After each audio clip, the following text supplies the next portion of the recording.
Saludos, sean bienvenidos a esta recopilación especial en la cual colaboramos mi amigo Ghost Gold y yo. Como en la ocasión anterior, la mitad de las historias se encuentran en este video y la otra mitad en su canal. En ambos videos encontrarán historias narradas tanto por él y por mí, así que no dudes ni por un segundo en ir a visitar su canal y ver la otra parte de esta recopilación. Y claro, no olvides darle un saludo de mi parte y suscribirte, el link de su canal está en la descripción. Sin más, les doy la bienvenida a todos los amantes del terror, a la locura. Conocí a un demonio en el metro de Tokio. Esta historia es un recuento de algo que me sucedió cuando tenía 7 años. A medida que el tiempo ha pasado y he crecido, me he dado cuenta de que no es posible que esta historia sea real, pero aún así, no me puedo sacudir la sensación de que lo es. Pasó en Tokio, en la estación del metro. Estaba parado junto a mi padre cuando vi el demonio. Una criatura monstruosamente alta y peluda, con alas negras, curtidas y un hocico como el de un oso hormiguero. Debí de haberlo estado observando de cerca por más o menos 10 minutos antes de que al fin hablara, con un murmullo leve que claramente solo fue pronunciado para sus oídos. Este humano me está sacando de quicio, dijo. Pareciera que me está viendo a mí. Te estoy viendo a ti. ¿Puedes verme? Sí, ¿los demás no pueden? No, a menos que estén en la quinta dimensión. ¿Estoy en la quinta dimensión? Tu mente debe haber divagado hasta aquí por error. ¿En qué estabas pensando antes de verme? Lo medité por un momento y luego sonreí. ¡En trenes! Ah, pues los trenes son el vínculo entre nuestras dimensiones. Supongo que tu mente simplemente debió de haber deambulado hasta aquí. Eso, o te estás volviendo loco. Espero que no me esté quedando loco. Estar loco es bueno en la quinta dimensión. Me reí. ¿Tienen líneas de metro en la quinta dimensión? Por supuesto, ¿de qué otra forma iríamos a trabajar? ¿Tienes alas? Sí, pero ¿quién quiere ir volando? Tomar el metro es mucho más rápido, y si vuelo hasta el trabajo estaré todo sudoroso cuando llegue. Entonces, ¿para qué usas tus alas? Las pongo sobre mi cabeza cuando llueve. ¿Me enseñas? Claro. Mi cabello se sacudió hacia atrás conforme abalanzaba sus enormes alas por encima de su cabeza. Me reí de nuevo. Eres gracioso. El demonio rió también, pero entonces su expresión cambió. ¿Estás bien? ¿Te ves triste? Sí. Replicó sin verme, enfocándose en algo detrás de mí. Dime, ¿te gustaría ver un truco de magia? Bueno. El demonio sacó y jaló un pañuelo multicolor de su hocico. Debió de haber sacado 5 metros antes de que se le acabara. Eso fue gracioso. Reí de nuevo, pero me detuve cuando me di cuenta de que ya no estaba sosteniendo la mano de mi papá. Vi alrededor y noté que la estación del metro había desaparecido, siendo reemplazada por una pradera con vegetación exuberante que estaba repleta de trenes antiguos. Ya no puedo ver la estación. No pasa nada, a veces es mejor ver lo que no está presente en lugar de lo que sí está. ¿A qué te refieres? A veces, cuando estoy triste o aburrido, mi mente se desliza hacia la tercera dimensión y veo personas como tú. ¿Puedes ir a otra dimensión también? Pero el demonio no contestó, estaba viendo al cielo. Comienza a llover, anunció zumbando sus alas por encima de su cabeza. Gotas de lluvia cálida golpearon mi rostro. ¿Me puedo meter debajo de tus alas contigo? Ahora no, tienes que irte a casa. El mundo comienza a centellar y fluir dentro de sí mismo como una pintura de distintas tonalidades de verde y dorado. Dando vueltas más y más rápido, comencé a sentirme un poco mareado y cerré los ojos. Cuando el mundo dejó de girar, las gotas de agua cálida aún caían sobre mi rostro. Abrí los ojos y vi a mi mamá llorando encima de mí, pero no vi a mi papá. ¿Y papá? Le pregunté. ¿Me trajo a casa? Sí, cariño. Te trajo a casa y luego se tuvo que ir. Ah, ¿cuándo regresará? No lo sé.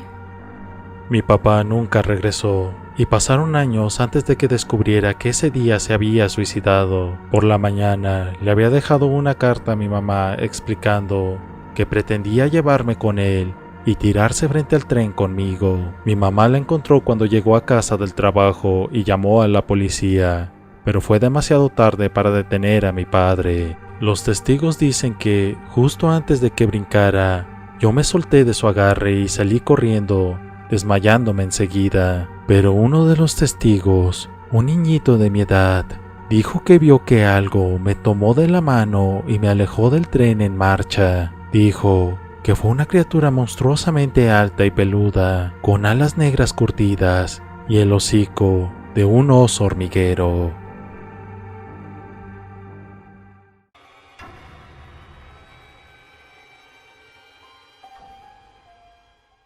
En Venezuela, en la Caracas colonial, donde los fantasmas son sinónimo de cuentos pueblerinos, una de las leyendas más resaltantes es el del enano de la catedral.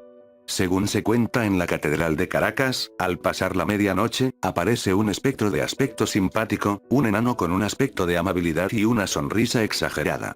Pero lo que en realidad es, un demonio capaz de matar de un infarto a aquel que se atreva a arriesgarse o simplemente quiera ser valiente y pasearse por ese lugar luego de las 12 de la madrugada y esperar encontrárselo. Hombre, un buen mozo como le decían en ese tiempo, se paseaba por los aledaños de la catedral, camino a encontrarse con su enamorada. El hombre iba caminando cantando y tomando ron, para poder calentarse y que se le calmara el frío del camino. Mientras más avanzaba, más nervioso se sentía, no sabía si era por la soledad del lugar o porque simplemente, ya estaba cerca de su enamorada. En un momento inesperado, sintió que alguien lo seguía, pensó que era un ladrón o, un espectro de esos que contaban los abuelos. El hombre sintió de repente ese, algo, a su lado y no quiso voltear, pero al sentir un aullido volteó espantando, y al ver a un perro harapiento y viejo, se echó a reír tan fuerte que se escuchaba su eco un poco más a una cuadra. Al llegar a la entrada de la catedral, visualizó una silueta detenida ahí mismo, se acercó y vio un hombre muy enano vestido de la época colonial, con un sombrero alas anchas y punta chata. El hombre al verlo lo saludó con una mano, y el muchacho algo confundido, pensando en qué haría ese enano ahí hizo lo mismo. En ese momento el espectro le hace un gesto que se acerque, y le dice que por favor le dé fuego para su cigarro. El hombre, para no querer ser falta de respeto, saca su yesquero y prende su cigarro, pero la advertencia de los abuelos era cierta. No le des fuego al cigarro del enano, porque al hacerlo el hombre sufrió el mayor miedo mortal en toda su vida. El enano le alargó el fósforo encendido y vio como el enano después de chupar el tabaco comenzaba a crecer y crecía. Después de una carcajada muy fuerte, llegó a la altura del reloj y con el índice de la mano derecha señaló la esfera diciendo: ya son las 12 de la madrugada. El enano de repente sonrió diabólicamente, mostrando unos colmillos muy afilados. De repente el enano comenzó a crecer y a crecer, mientras el caminante veía a aquel ser de inframundo, paralizado sin poder hacer nada. El enano seguía estirándose hasta que llegó a la altura de la torre catedral. En ese momento vio al hombre, desde su altura, y le dijo con voz infernal: gracias por el fuego, amigo. Ahora, ¿quieres ir conmigo a un lugar donde sí hay fuego de verdad? Mientras se reía endemoniadamente. El hombre, asustado, aterrorizado, se persignó, rezó cuantas veces pudo mientras corría agarrando su cruz de palma que siempre guardaba en su bolsillo. De más está decir que aquel hombre dejó de buscar enamoradas en la mitad de la noche, y las fiestas a altas horas de la noche. Ya saben, recuerden, si pasan por la Catedral de Caracas luego de la medianoche, y ven de lejos a un enano, no se acerquen, y si pasan cerca de él, no lo escuchen e ignórenlo, mientras rezan hasta dejarlo atrás, porque si no verán lo más terrible que puedan ver en su vida. Buenas noches.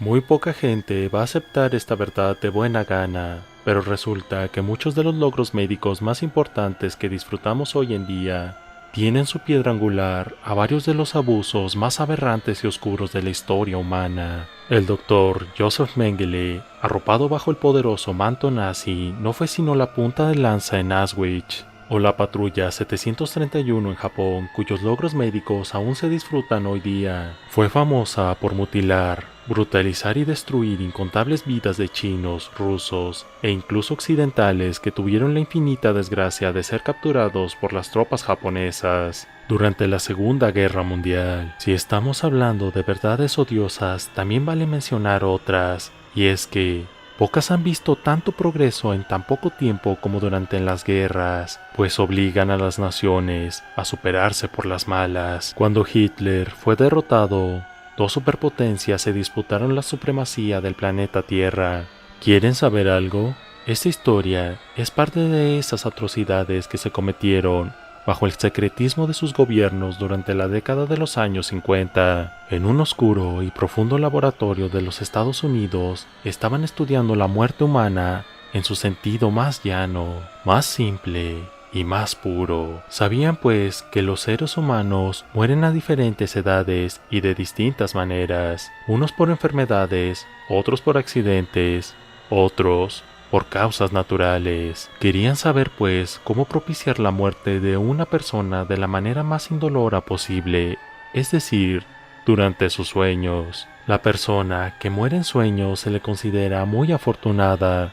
La gran mayoría muere por infartos o por el cáncer. Pero hasta hace poco se consideraba que las personas que morían en sueños lo hacían sin sentir absolutamente nada. Así que este laboratorio logró conseguir a una multitud de personas que nadie extrañaría. Todos mayores de 85 años, vagabundos, errantes, etc. Los bañaron, les dieron de comer y simple y llanamente los hicieron esperar. Ellos no curaron del todo sus enfermedades, pero procurando que estuvieran dormidos para cuando llegara el momento final. Era una época de grandes avances científicos y por primera vez podían ver la actividad cerebral de una persona en tiempo real, poniéndoles chupones a los lados de la cabeza conectados a largos cables que iban a computadoras. ¿Cuál fue su sorpresa? De que cuando las primeras personas murieron, los médicos vieron que los encefalogramas de los durmientes tiraban picos en las impresoras con la aguja. Eran muy altos y muy agresivos, lo que les llegaba a concluir que sus cerebros no solamente tenían una actividad cerebral muy alta, que era varias veces mayor que una persona despierta, incluso varias veces mayor que la de una persona que está sufriendo un estrés muy grande. Ellos consideraron que eran pesadillas, pero se aterrorizaron mucho al ver que estas pesadillas no fueron una coincidencia entre dos personas. Más tarde murió otra persona y como se aseguraron que estaba soñando en el momento de su desenlace final, se dieron cuenta de que los resultados de la aguja también tiraban picos altísimos. Se dieron cuenta de que cuando una persona muere en sueños, sufre de una manera terrible. Hicieron la prueba y resultó positiva en otras 4 personas, hasta que finalmente tomaron la decisión de revivir a alguien que estuviera muriendo en sus sueños. O sea, tenían que despertarlo, pero a la vez tenían que estabilizarlo. Así que prepararon un equipo médico enorme y sin muchas esperanzas esperaron al día en que la persona seleccionada que estaba muy enferma muriera. Finalmente la impresora empezó a tirar picos altísimos de actividad cerebral. La pantalla estaba completamente roja con la imagen fantasmal del cerebro. El equipo médico se volvió sobre el pobre anciano y le inyectaron varias cosas para lograr revivirlo y despertarlo, pero fue completamente en vano, porque unos segundos después de estar despierto sufrió un paro cardíaco y quedó fulminado. Uno de los científicos jamás va a poder olvidar lo que le susurró el anciano antes de morir. Fue algo que le llevó a cancelar el proyecto para siempre y dejarlo dormido en un cuarto oscuro de laboratorio a través de archivos incontables, ya que el anciano le dijo: «Muérete antes de dormir». No se supo nunca qué fue lo que vio.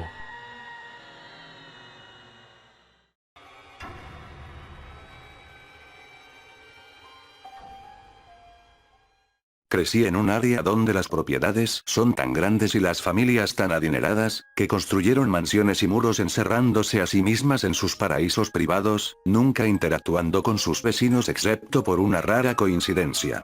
Fui educado en casa hasta cumplir los 7 años, que es cuando se acaba esta historia. Pero primero, empieza a los 4 años, edad de la que tengo el primer recuerdo de cómo era mi infancia.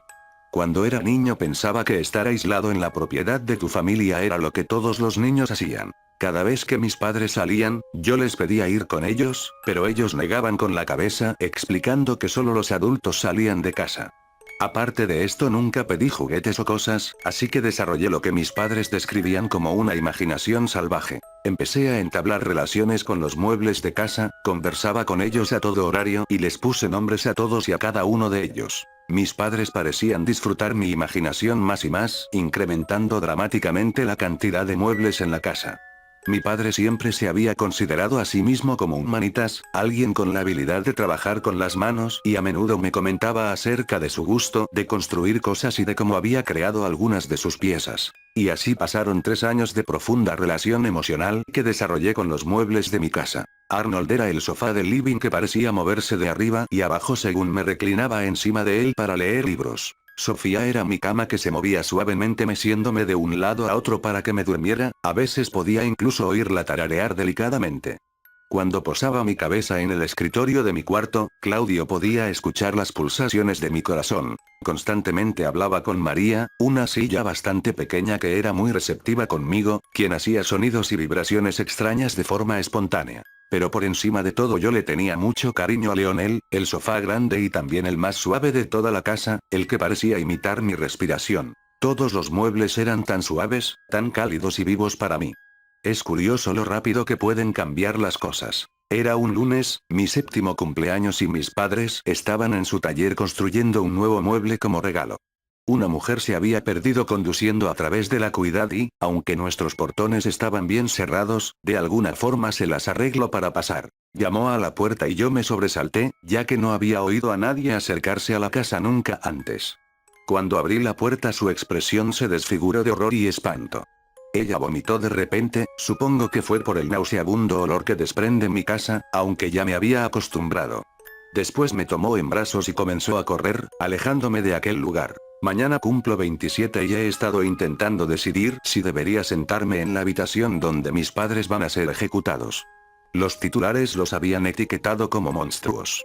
Nunca fueron clasificados como asesinos porque nadie murió, pero fue mucho peor que eso. 167 personas para hacer 71 muebles, esos son 664 extremidades reensambladas de formas que nadie debería imaginarse. A veces la gente cree que soy budista porque no hay muebles en mi apartamento. Mis padres eran cirujanos, y yo solía hablar con los muebles.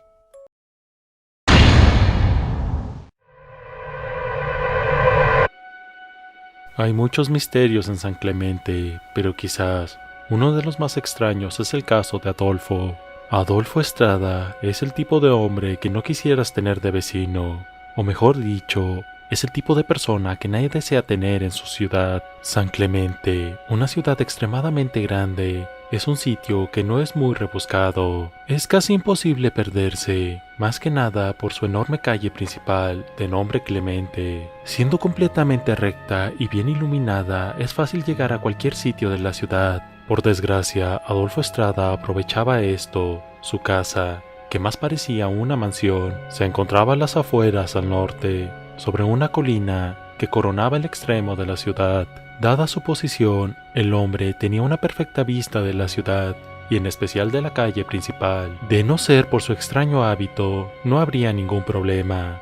Pero he aquí el problema. Adolfo era un mirón. Espiaba a las personas desde su casa. A esa altura y por la locación, era un mirador perfecto. Adolfo contaba con 2 poderosos telescopios, con los cuales podía ver al extremo sur de la ciudad sin ningún problema, y con tanto detalle que podía contar los vellos públicos de cualquier chiquilla en sus primeros años de adolescencia. También contaba con distintos binoculares, aunque le tenía especial aprecio a unos bastante viejos, porque siempre que los utilizaba, podía ver espectáculos más que interesantes. Y claro, que contaba también con una cámara fotográfica Nikon, y con distintos lentes, algunos tan largos como el brazo de un niño. Para el momento de su muerte, el sujeto tomó 8 terabytes de fotografías que jamás imprimió. El pasatiempo de Adolfo era algo que nadie se atrevería a probar en público. Todos sentimos curiosidad por lo prohibido, se decía a sí mismo. El ver a alguien que cree estar solo te da una nueva perspectiva de lo que es ser humano. Es distinto a verlo en multitud. Todos somos unos degenerados cuando estamos solos. Incluso tu media naranja no sabe quién eres en verdad. Escribió en un foro en internet, obviamente como anónimo. Dios lo salve de que alguien conozca su extraña afición. Pero ¿quién podía sospechar del viejo Adolfo?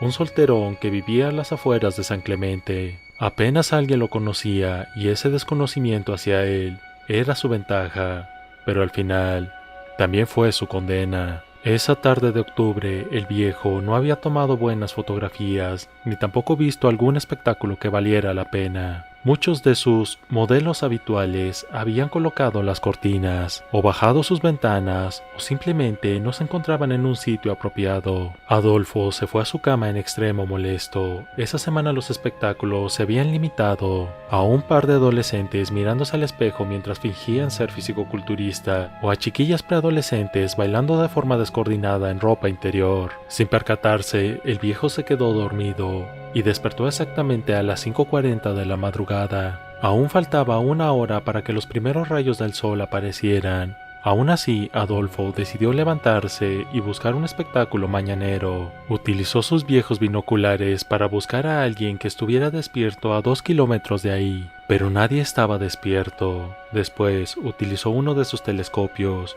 Con este buscó a alguien al otro lado de la ciudad, y en ese instante lo vio. En la calle principal, caminando en medio del camino, divisó a un sujeto vestido con una chamarra blanca y capucha, pantalones y tenis negros. ¿Qué estás haciendo tan temprano, amiguito? Se preguntó Adolfo con una sonrisa. Trató de ver su rostro, pero la capucha se lo impedía. ¿Eres tú, Tino? Volvió a hablar en voz alta el viejo. Tino era el nombre que le había dado a un joven de nombre Antonio, el cual salía de parranda los fines de semana. Este chico de apenas 19 años le había regalado algunos de los espectáculos más entretenidos a Adolfo. Siempre que tomaba hacía destrozos en la puerta de sus padres para finalmente entrar a su habitación y masturbarse. Para fortuna de Adolfo, siempre lo hacía con las luces encendidas y las ventanas abiertas de par en par.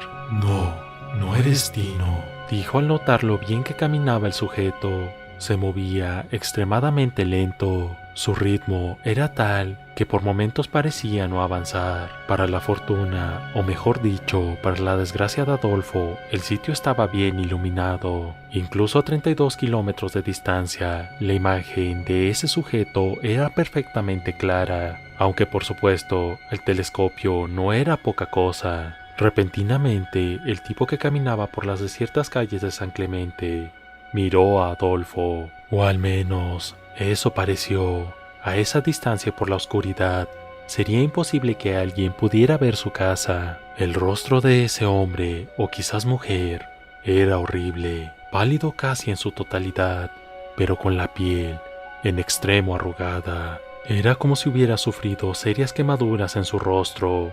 Sus ojos eran completamente oscuros, pero lo más extraño estaba en su boca.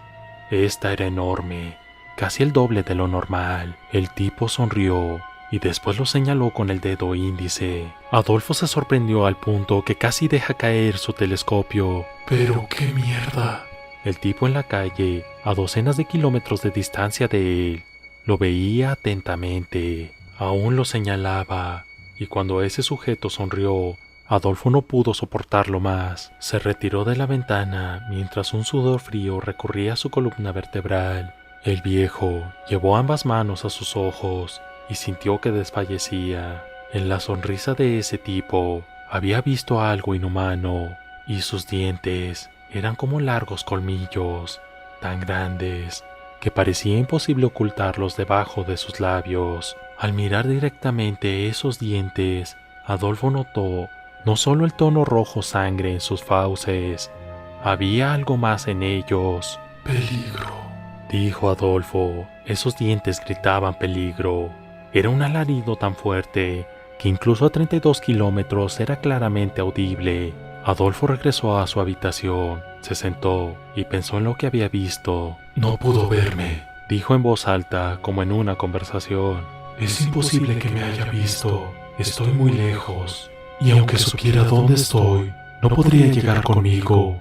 Quedan 50 minutos para que amanezca. Alguien lo verá o se esconderá como el fenómeno que es. Sí, estoy a salvo, se dijo el hombre, aunque su voz flaqueó en la última palabra, como si supiera que no era verdad. El viejo se quedó en su habitación sin hacer nada. más que pensar en la sonrisa de ese tipo. Maldita sea, Dijo Adolfo mientras se levantaba y regresaba a la ventana. Miró por esta utilizando el mismo telescopio, pero no lo vio. El viejo exhaló de alivio. Se sentía a salvo, pero de pronto pensó en algo. ¿y si corrió a donde me encuentro? Retrocedió hasta el límite del telescopio, pero no vio nada. Aún así, tenía ese presentimiento, por lo cual tomó otro que tenía mucho menos alcance y lo vio. No, Dijo mientras exhalaba. Casi parecía un sollozo. El sujeto se encontraba ahora a solo 13 kilómetros de distancia de la casa de Adolfo. no es posible. No me retiré ni por 8 minutos. El viejo vio cómo ese sujeto simulaba caminar. Ahora no se movía en lo absoluto. No estaba avanzando. La forma en que parecía caminar, pero sin desplazarse, producía un temor enloquecedor en Adolfo. Pero lo peor aún no ocurría. El sujeto en la calle no despegaba su vista de Adolfo. Ese extraño tipo levantó su pulgar a la altura de su cuello, lo deslizó de lado a lado, dejando una línea roja en su garganta. De esta no emanaba sangre. Parecía como si solo hubiese pintado su cuello con lápiz labial. Pero de a poco, el viejo notó cómo la cabeza del tipo caía hacia su espalda, y entonces la sangre comenzó a brotar. Por unos breves segundos parecía una fuente. Adolfo gritó, pero se obligó a seguir mirando. Sentía que despegarse del telescopio sería un grave error. Del cuello del sujeto dejó de brotar sangre. Adolfo pudo apreciar con incómodo detalle la columna del tipo, blanca, sin una pizca de sangre y casi reseca. La respiración del viejo se aceleró, su corazón latía a 1000 por hora y su frente se encontraba bañada en sudor. La cabeza del sujeto se encontraba casi entre sus omóplatos cuando señaló nuevamente a Adolfo. El viejo no soportó más, dejó caer el telescopio, fue a su habitación, tomó su teléfono celular y marcó 91, pero antes de pulsar nuevamente el 1, pensó en lo que diría. Auxilio, un hombre casi decapitado viene a mi casa porque lo espié con mi telescopio. Era ridículo, pero no había otra forma de decirlo. Se obligó a tranquilizarse. Aún con el teléfono en su mano, cerró puertas y ventanas. Al terminar, se sintió un poco más seguro. Si alguien quería entrar, no se lo pondría nada fácil. Si intenta entrar, tendré tiempo para llamar a la policía, dijo en voz alta para calmarse. En ese momento, el viejo creyó tener todo bajo control, pero sabía que no estaría seguro de nada hasta mirar. Tendría que espiar de nuevo a esa cosa. Caminó hasta la ventana, tomó sus viejos binoculares que según él le daban suerte, miró hacia la calle principal. No tardó en encontrarlo. Ese sujeto o cosa se encontraba tan solo 1,5 kilómetros de su casa. Su cabeza se encontraba nuevamente en su sitio, pero aún tenía una línea roja a todo lo largo de su cuello. Sus pasos eran cortos, pero al igual que en la ocasión anterior, este no se movía, solo simulaba avanzar. La vista del tipo estaba fija en Adolfo y este a su vez lo miraba con terror. Mejor lárgate, dijo Adolfo entre dientes. Si te acercas te mato, gritó, aunque ni él mismo se lo creía. La figura dejó de moverse por completo y su sonrisa, que hasta ese momento parecía inalterable, cambió. Esa cosa frunció el ceño y apretó su quijada. Había fuego en sus ojos, lanzaba chispas como si estuviera furioso, y en ese momento comenzó a correr en dirección de la casa de Adolfo. El viejo gritó, cayó sobre sus glúteos al tiempo que soltaba los binoculares y su celular. Sin perder tiempo, buscó este último, marcó 911 y llamó. La operadora contestó, y el hombre habló con evidente pánico. Les dijo que un hombre estaba en su puerta. Eso no era verdad. Al menos por el momento. Le dijo que temía por su vida. Eso era cierto. La mujer, al otro lado del teléfono, preguntó su domicilio. El viejo respondió diciendo: calle Mateo, número 7004. Apresúrense por... No terminó de decir lo último, pues escuchó un fuerte golpe en su puerta. que le provocó un sobresalto. Dejó caer su teléfono, pero esta vez no lo recogió. Salió corriendo a su baño pensando que estaría seguro, pero ese hombre o cosa lo encontró en pocos segundos. Ese tipo destrozó la gruesa puerta de roble con 3 golpes fuertes. 20 minutos después, la policía llegó al lugar. Tuvieron dificultades para dar con la casa del viejo. Por algún motivo, solo tenían registrado hasta la casa 7001 de la calle Mateo. Para desgracia de Adolfo, la criatura aprovechó cada segundo de ese tiempo. Los uniformados entraron por la destrozada puerta, que parecía haber estallado. En el baño, encontraron el cuerpo destrozado del viejo. Las piernas de Adolfo se encontraban en la bañera, mientras que sus brazos jamás aparecieron. En su pecho estaba escrita la palabra cerdo, la cual fue tallada con un objeto que no se pudo identificar. La expresión del hombre era de verdadero terror. Sus ojos y boca estaban abiertos como platos. Ya no tenía dientes, parecía como si se los hubieran extraído. Pero lo peor estaba en el interior del viejo. De algún modo, sus binoculares, telescopios y cámara se encontraban dentro de su cuerpo. Hay muchos misterios en San Clemente, y este es solo uno más de ellos.